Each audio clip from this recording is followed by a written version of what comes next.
Estos se ocupaban que actualmente conocemos como el sur de México, Guatemala, Belice, el este de Honduras y el norte de El Salvador.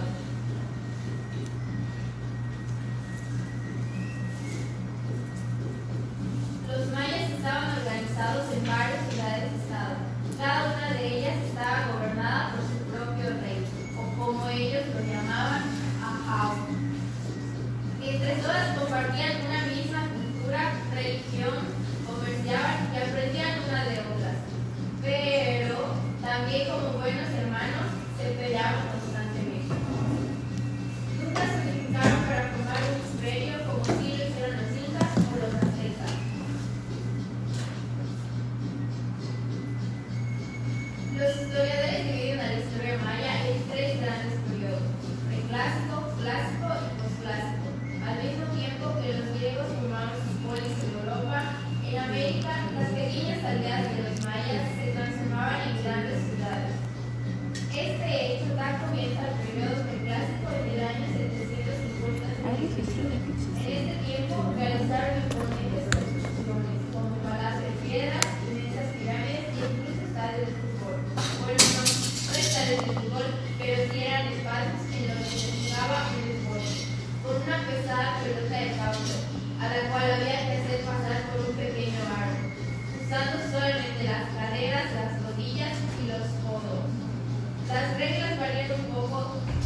parábola.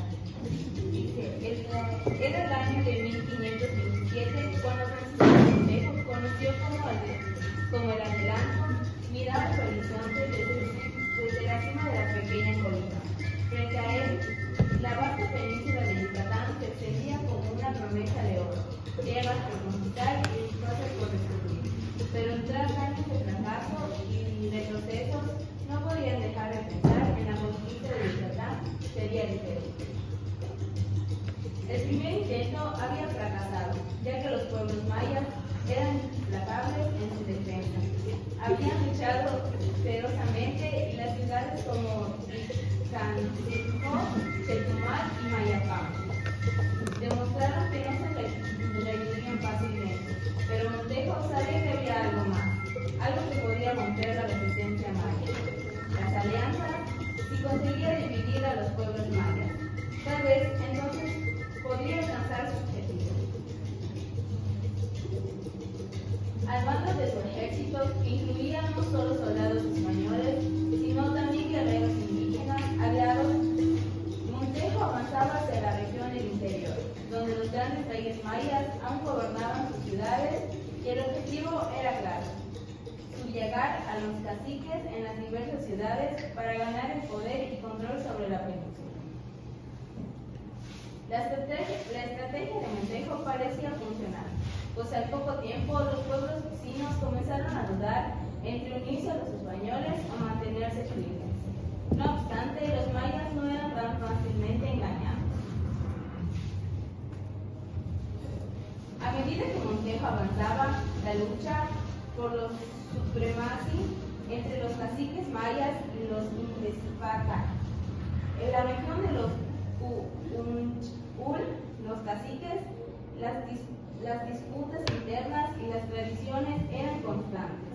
En la ciudad de Chichén Itzá, donde los templos y pirámides aún dominaban el paisaje, los guerreros mayas se preparaban para el último intento por predecir la invasión. Allí Montejo decidió que el momento había llegado para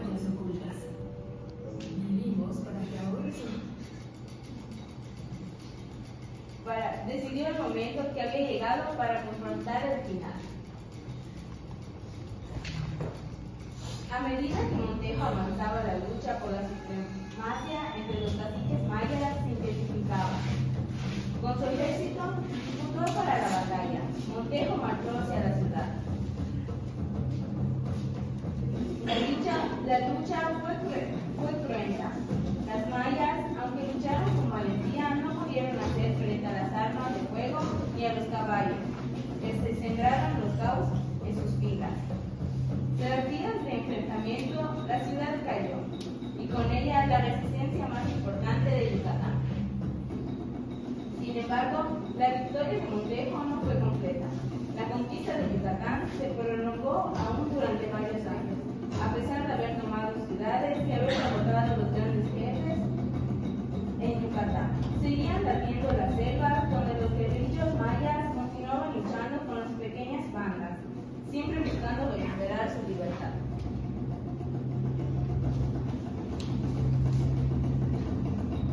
Francisco de Montejo, aunque victorioso, era en gran parte.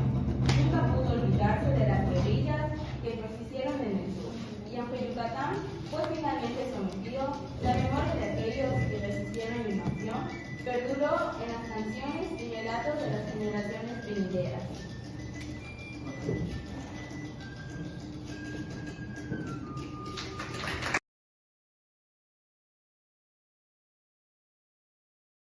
Las causas del proceso de independencia se gestaron durante la época colonial, como respuesta a un sistema desigual que privilegiaba los intereses de la corona española. Yucatán fue una zona con predominio en la producción agrícola basada en cultivos como maíz, frijol, algodón, palo de tinte, que viene siendo la canela, el añil, caña de azúcar, miel y arroz. De igual importancia, en 1978, una ley llamada Pragmática del Comercio Libre acabó definitivamente con el monopolio mercantil de la corona. Este favoreció aún más el desarrollo económico de los criollos. En Yucatán, la lucha fue de una intensa acción política y la desarrolló un grupo conocido como los sanjuanistas. Por esta razón, el desarrollo del grupo de los sanjuanistas surgió a partir de los primeros años del siglo XIX, cuando jóvenes sacerdotes y seglares se reunían en la iglesia de San Juan. Estas reuniones debatían sobre la situación de España y sus colonias, así como sobre los abusos que la iglesia y los españoles cometían contra la población mestiza e indígena. Las primeras manifestaciones de los sanjuanistas se dieron en el terreno de la educación. El grupo de los sanjuanistas estuvo integrado por comerciantes criollos pobres, párrocos progresistas y algunos mestizos. Las reuniones de los sanjuanistas se convirtieron en un espacio polémico tras la convocatoria de un congreso constituyente en Cádiz en 1808. El 8 de octubre, Artazo y Barral proclamó la Constitución de Cádiz y la dio a conocer por las calles de Mérida, dando por terminado el absolutismo y abriendo paso al constitucionalismo español en Yucatán. Tras el regreso de Fernando VII a España en 1814, derogó la Constitución de Cádiz, estableciendo el absolutismo y anulando derechos otorgados por decretos anteriores. Asimismo, Lorenzo de Zavala fue uno de los sanjuanistas más destacados que adquirió presencia nacional por su actividad política. Nació en Mérida en 1788. Después de hacer esos estudios de primaria, ingresó al seminario de San Ildefonso, donde estudió latín, fisiología, teología y recibió las enseñanzas del maestro Pablo Moreno. Sus ideas liberales y a favor de la independencia las expresó en los periódicos El Arquizarco Universal, El Relator Meridano y El Hispanoamericano Constitucional.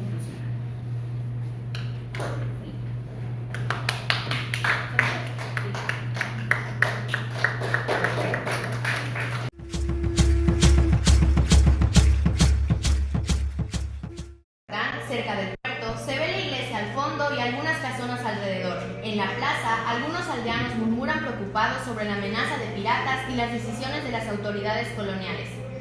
Ese día, Francisco de Montejo, Fray Diego, los piratas han vuelto a atacar la costa. Apenas mantuvimos a raya a los últimos. Necesitamos más defensas y orden en estas tierras. Fray Diego de Landa, preocupado, con la evangelización hemos avanzado, pero la paz sigue siendo frágil. El adelantado. La gente se pregunta si estos ataques son un castigo. El temor se extiende, no solo por los piratas, sino también por las prácticas mayas que aún persisten. Lo sé, y estas prácticas deben desaparecer, exclamó Francisco de Montejo. El rey lo ordena, pero más que religión, esto es una cuestión de orden. Las ordenanzas de Tomás López son claras. Debemos unificar bajo el yugo de la corona, para proteger esta tierra de estos asaltantes. Black Roger ríe desde lejos. Orden, dices, cuando tú mismo has traído el caos. ¿Es esta tu civilización? Destruyen sus templos, imponen su fe y luego los abandonan a su suerte cuando nosotros llegamos. Fray Diego de Landa exclama: estos templos eran paganos. Esta tierra necesita de luz verdadera, aunque algunos no lo comprendan. Solo así podrán prosperar. Francisco de Montejo exclama: Yucatán será una tierra de paz y riqueza bajo la corona.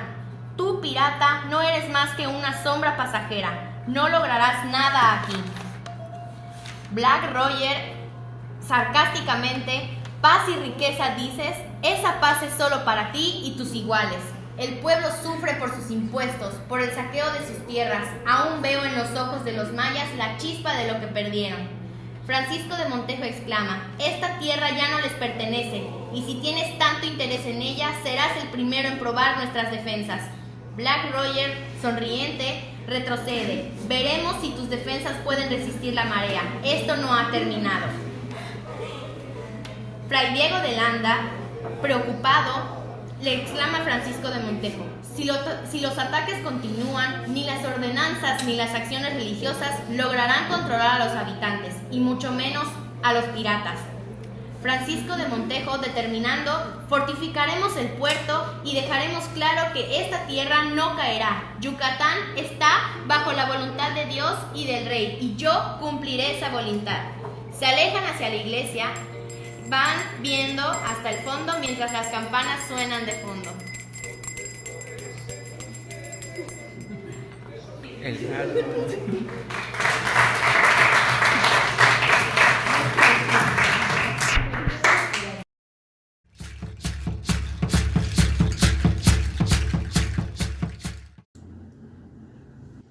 Bajo mi gobierno, México prosperará, pero lo que muchos no entienden es que la prosperidad viene de la mano de mi control.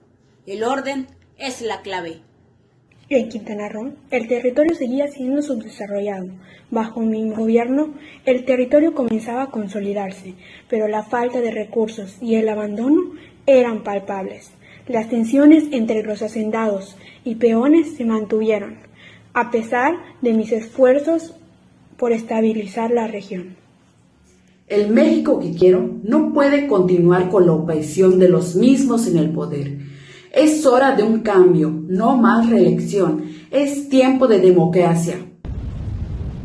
En Valladolid, 1910, el pueblo se levantó en descontento con el régimen porfirista. Se convirtió en acción. La lucha por los derechos y la justicia se sentía en cada rincón de la región. Durante mi gobierno, luché por los derechos de los campesinos, reforzamos las leyes laborales y garantizamos la educación pública. La revolución también debe ser social. En Querétaro, en 1917 se redactó la nueva Constitución mexicana. Este documento histórico impulsó cambios fundamentales en los derechos laborales, agrarios y sociales, marcando el fin del viejo régimen y el inicio de un nuevo México.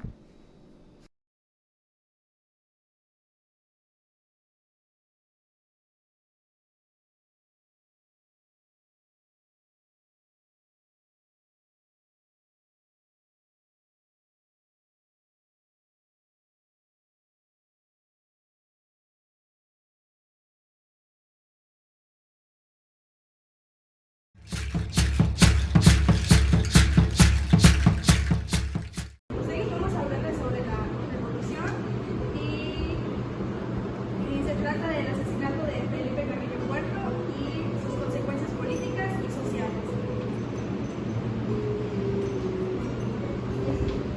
La caída de Felipe Carrillo. Es 1924. Felipe Carrillo Puerto, gobernador de Yucatán, ha emprendido un programa de reformas que busca beneficiar a campesinos y trabajadores. Su gobierno socialista ha establecido leyes agrarias, educación gratuita y defensa de los derechos de los trabajadores. Estas tierras serán devueltas al pueblo. Yucatán ya no será solo de unos pocos.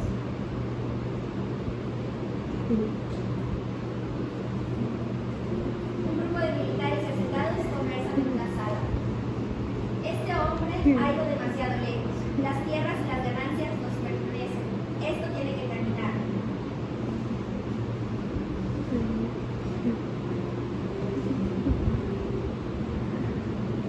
Ahora, la captura y ejecución de Carrillo Puerto. Carrillo Puerto fue capturado por sus opositores quienes querían detener su programa de reformas. El 3 de enero de 1924, a varios de sus compañeros fue fusilado, dejando al Estado en manos de grupos conservadores.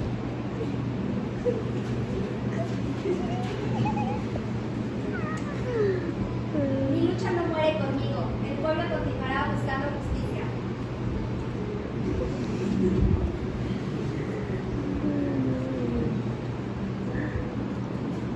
Todo ha cambiado desde la muerte de Carrillo Puerto. Nos quitaron las tierras y ahora volvimos a trabajar para los hacendados. Parecía que las cosas iban a cambiar, iban a mejorar, pero todo se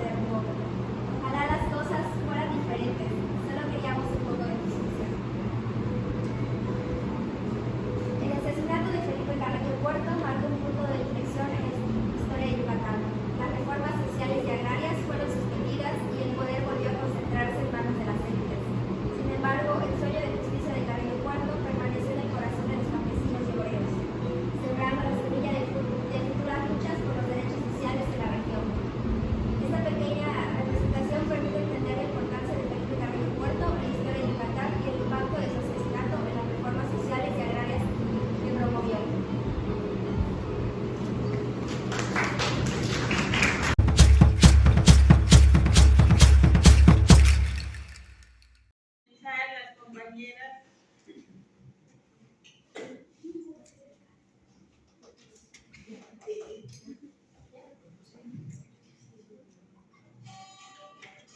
En Yucatán hay una gran diversidad de comercio. Tenemos la pesca. Es una tradición que se remonta a los mayas y sigue siendo sustento de muchas familias. Antes del amanecer, los pescadores de progreso se colocan junto al muelle para que con técnicas que han pasado de generación en generación puedan capturar el pescado fresco. La pesca no solo es una fuente de ingresos, sino también una parte integral de la comunidad. Los pescadores, después de realizar una gran caza, lo llevan a vender a los restaurantes a la orilla donde posteriormente estas personas lo preparan para servirlo a la mesa a los turistas que llegan.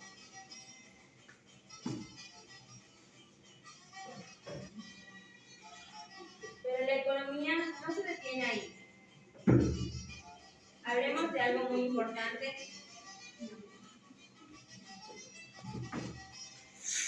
que sucede en el corazón de Mérida, conocido como la Gran Plaza, donde todos los domingos se llena de gente y al aire libre se llena de la música de la jarana yucateca. Los bailarines danzan con su traje típico mientras que los turistas aplauden. Y en ese pequeño lugar donde podemos ver también el comercio, cuando los vendedores exhiben sus obras hechas a mano, ropa y bolsas tejidas, pinturas y las famosas